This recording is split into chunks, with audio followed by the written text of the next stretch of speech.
What up, bitches? It's the MisanthropikOne, aka He Who Hungers, and I'm back up in this bitch for another rant/review. Today, I want to talk about this album right here, Jay Zone's latest album called Peter Pan Syndrome. For those that don't know who Jay Zone is, he is an underground MC/producer and probably one of my favorites. He was very prominent in the early 2000s, and I just want to give a little brief history on him and my history collecting him and knowing about him and shit. Like I said, he was prominent in the 2000s as far as the push of the underground scene, and he's put out mad shit. His first album, which I just recently happened to pick up, I've been tracking this one for years and I finally nailed it on eBay. His first album, called Music for Tu Madre, was released in 1998 as his college project, and the shit is fucking ill as fuck.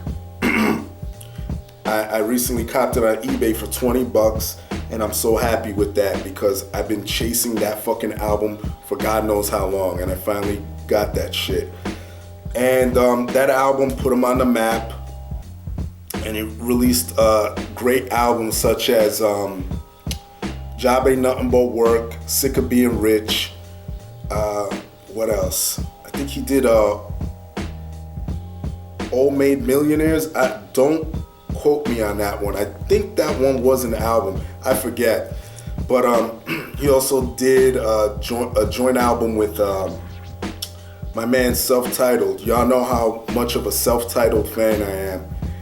He did a joint album called, their group was called Boss Hog Barbarians. I'm not sure if it was a self-titled album or if it had a title, but just search Boss Hog Barbarians and you'll fucking find that shit, and you'll find it hilarious. Let me just say that.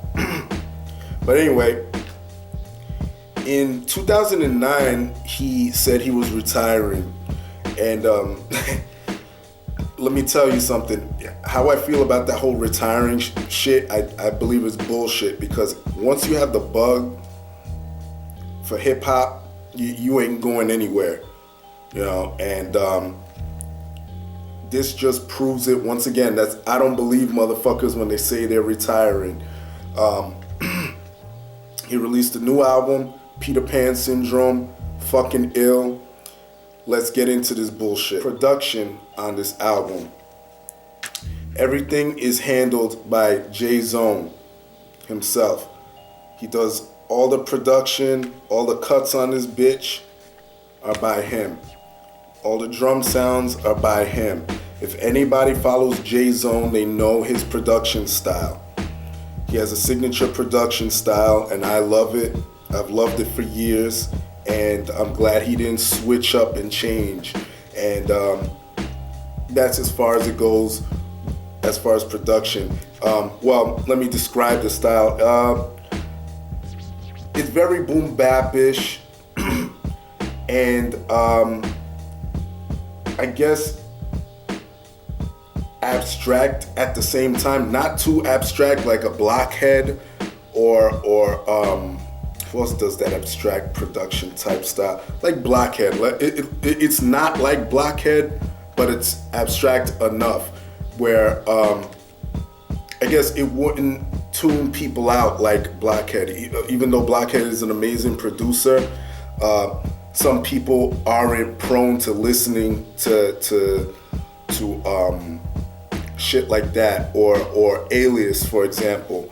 People aren't too open to listening to that style or that sound of hip hop. But he's not that far off. It's more on the boom bap traditional side of things. Features on this shit. You have Al-Shid, Chief Chinchilla, which is really like an alter ego or Jay Zone playing another character called Chief Chinchilla. If you're familiar with Jay Zone, you know exactly who that is. You have Self-Titled, you got Haslo, Breeze Brewing or Breezely Brewing. I've seen it both ways, from the Juggernauts. And Swagmaster Bacon, which is a joking character. I believe it's just Jay Zone again going off, but I'll explain that later. Very few features. You have 22 tracks on here, some of them which are skits. You know, R.A. the Rugged Man is also on here, but they don't mention him as a feature. He's just part of a skit, just leaving a phone message. And that's what I love. Keep it to few features and showcase the MC or the artist. I like it that way. The content on this album, pretty much the title sums it up. The Peter Pan syndrome. Basically, Jay Zone is showing on this album that he doesn't want to grow up. He doesn't want to change his ways. And I like that. I've always expressed that on my channel. You know, if you have a style that people love you for, don't fucking alienate that shit. You know, and if you're going to change, do it very, very minimally and let the audience or let your fan base grow into it. Don't just fucking change up. And I love the fact that he's making a statement and he's saying, you know, fuck it. I'm this age and I don't give a fuck. I'm still gonna produce the same shit. I'm still gonna rap the same way. I'm still gonna rap about what I rap about. And I love that. I love the fact that he's still rapping about hoes and fat sluts and him not being the alpha male and shit like that. He raps about gutter shit that not everybody raps about. And I love that he's stuck to that and he won't fucking change for shit. I love that. Shout out to Jay Zone for that. You're an influence on me and what I write about. So let me get into some of these tracks right here. Track 1 is basically an intro. It's called It's a Trap. And he is going off like one of these pastors at a gospel church.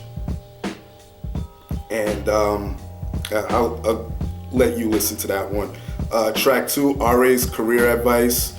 Like I said, R.A. comes on and is talking to R.A. about his career. And like the fucking track implies. Track 3, Gadget Ho. This is where it goes in musically. I fucking love this track and I love the concept of the track. I love the fact that R.A. is going in on these stupid ass whores that just sit there and now they like to text. All they do is text. Like he's talking about him going to a club and you know,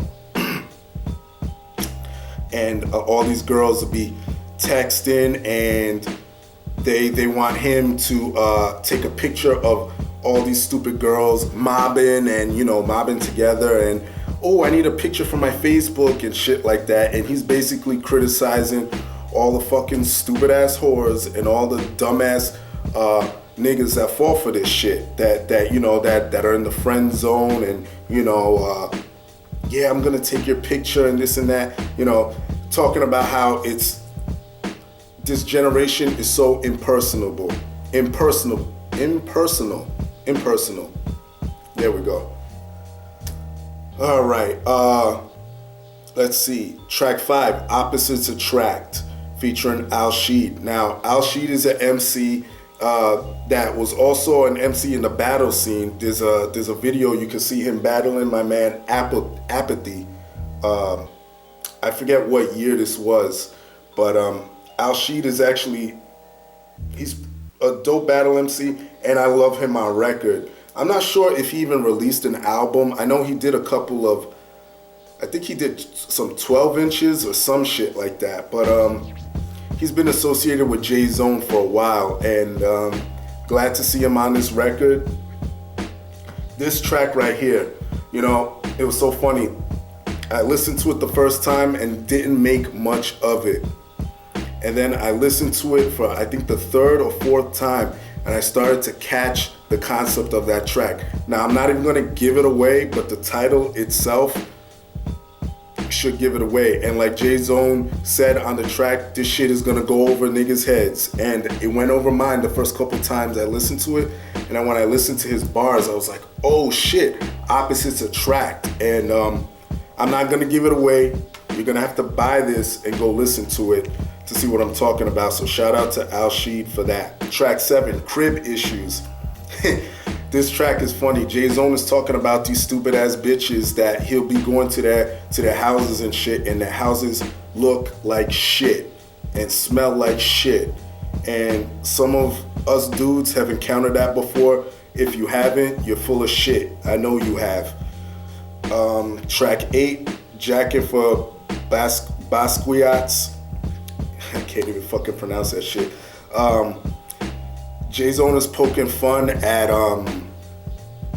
well, let me just say it. Jay-Z, you know, is one of these rappers that now he's, you know, high class and everything, and he raps about different shit. You know, he raps about, you know, he's an art collector. He collects, you know, shit by Andy Warhol and great artists like that. So Jay Zone has a skit. It's a skit / song where he's going into an art gallery, I think, and him and Chief Chinchilla end up robbing the place, and he's talking about, you know, jacking them for their shit. And that's a great concept. It's funny as hell. Track 11, Hog Slop featuring Self-Titled. Great to hear the Boss Hog Barbarians back at it again. I hope they put out another album, man, because Jay Zone and Self-Titled, both of them on production and rhyming on one album is fucking insane.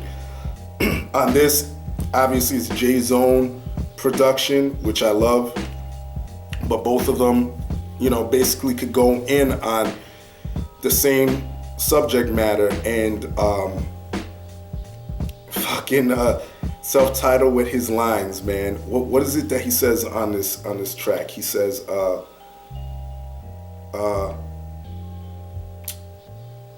I'm like a toilet handle because I'm there when the shit goes down. I forget how it is. When the shit goes down, I'm like a toilet bowl handle or something like that. Fucking Self-Titled with these fucking lines is just fucking nuts. What else? Rap Baby Boomers. Jay Zone is, I think he samples, I think this is the one where he samples Soulja Boy when he was dissing Ice-T, and Soulja Boy is talking about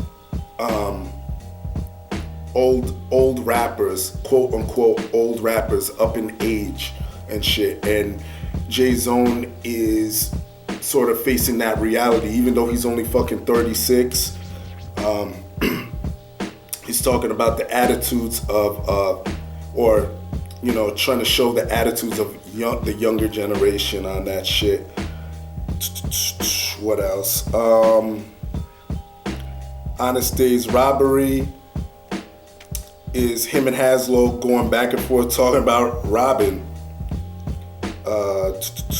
What else? Black Weirdo, fucking love that track. I can relate to that track. He's talking about basically how some of these people, or I should say these black bitches, wouldn't give him any play because of how he was. He decided to be his own person, and he's giving shouts out to any of these black dudes that decide to be original and stay themselves, not to be a fucking carbon copy of what you see out there, what society tells you you have to be. So that's probably my favorite fucking track on that album because I can relate to it a lot. The Fox Hunt featuring Breeze Brewin of the Juggernauts. They're talking about how it's better to date or to fuck with a chick that is ugly because she will go out of her way for you than to deal with some high maintenance fucking slut that you know you'll have to fucking kill yourself over. And I've talked about this on my channel. I'll leave off with Peter Pan syndrome because it basically is what this album is. I've already said it before. He's talking about how he doesn't want to change. He wants to stay the same and stay consistent. That's basically this album in a nutshell. I'm not gonna go into every fucking thing. You gotta go out and buy this shit. I fucking love it. My rating of this shit, I would give it, let me see. I would give it like an 8.5 out of 10. Shit is fucking great. I fucking love it. Let's see. I would go a little bit up there. Give it a 9 out of 10. Sorry about that. Fucking phenomenal, man. This one I've been listening to over and over and over and over again. I forgot about that replay value, so that's what helped me bump it up a little bit. So, yeah. If you're a fan of motherfuckers that stay true to themselves, pick this shit up. My nigga J Zone, love you. Please keep releasing more shit. Oh, and congratulations for getting that gold plaque because of the Lonely Island shit. I don't know if anybody even congratulated you on that, but congratulations to you, J Zone, for that. And that's all I gotta say. So everybody else, y'all know the deal. Leave your love, leave your hate. Most of all, subscribe, all right? Support dope shit, and that's it. Peace, bitches.